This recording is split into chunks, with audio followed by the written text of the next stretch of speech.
When is the last time that you really gave thought to the idea that you were God's idea? Yeah, I didn't think you thought about that in a while.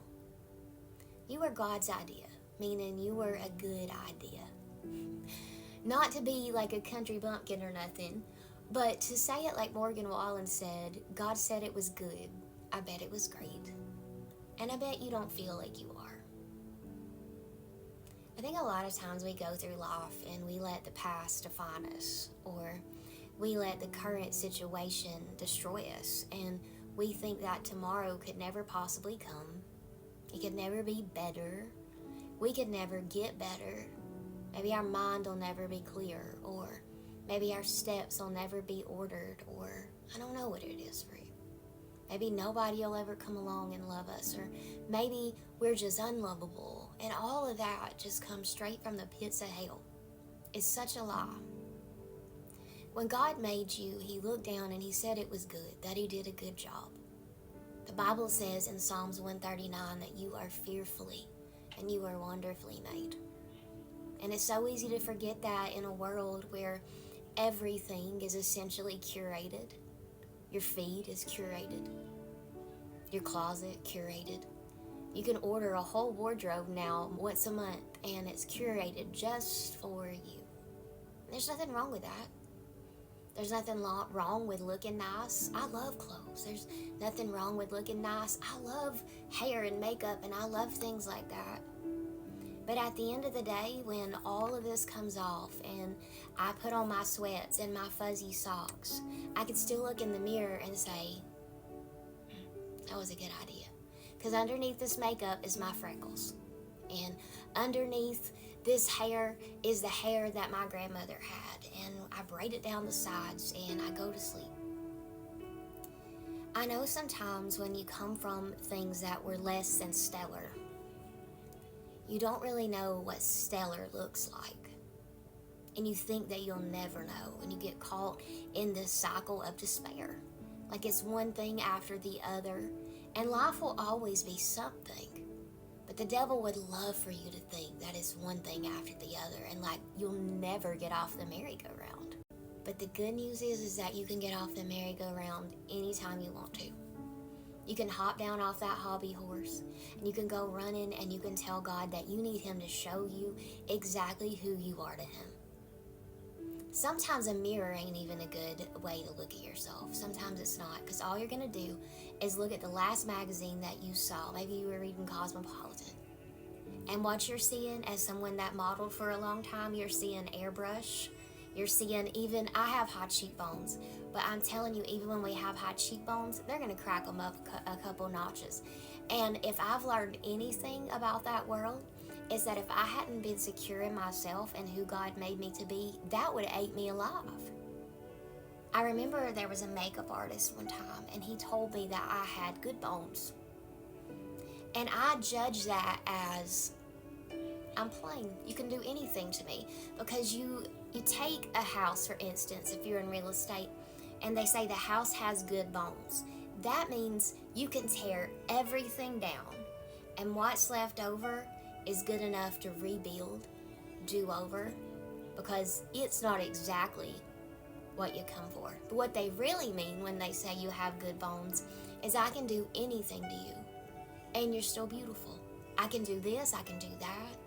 It's so fun to play with makeup on your face. But as a young woman, I thought, okay.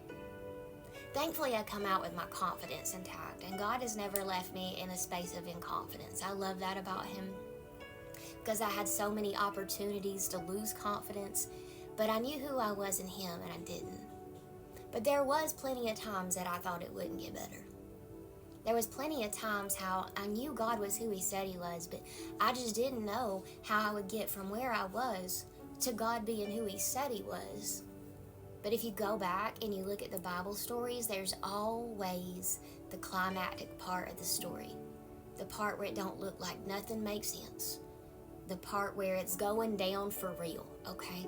The part where the flood comes, or the part where Elijah's hiding in the cave and they all think he's dead, and if he's not dead, they want him dead.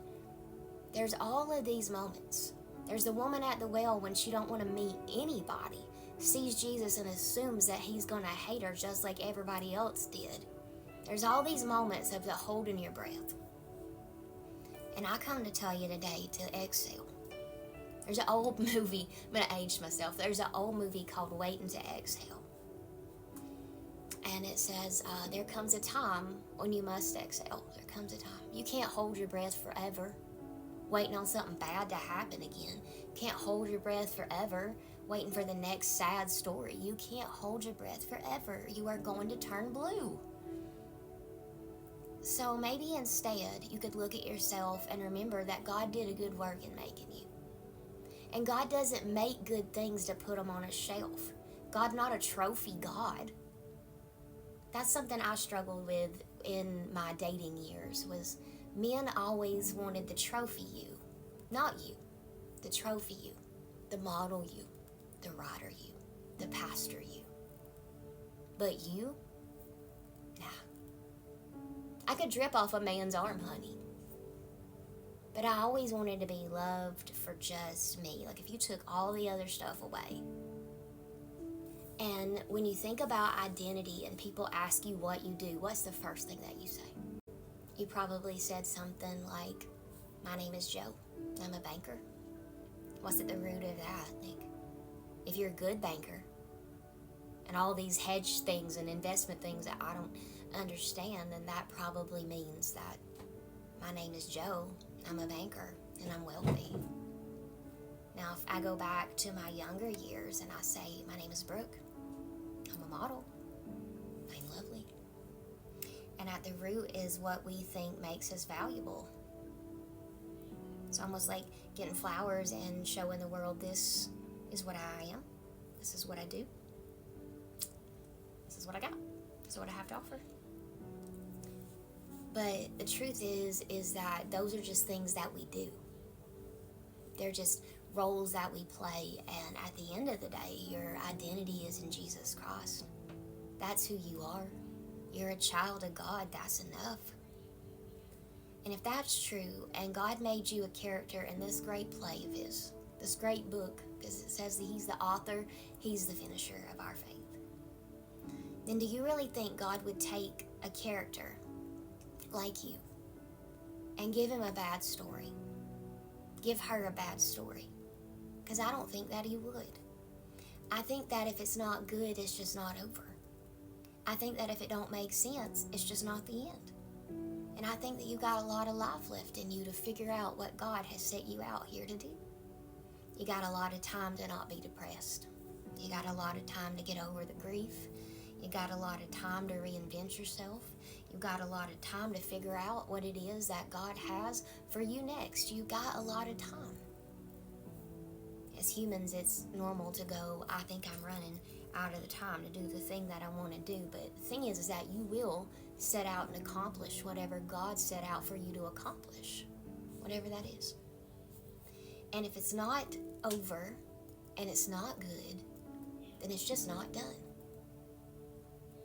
And you might not be able to look at your foot and see God's signature.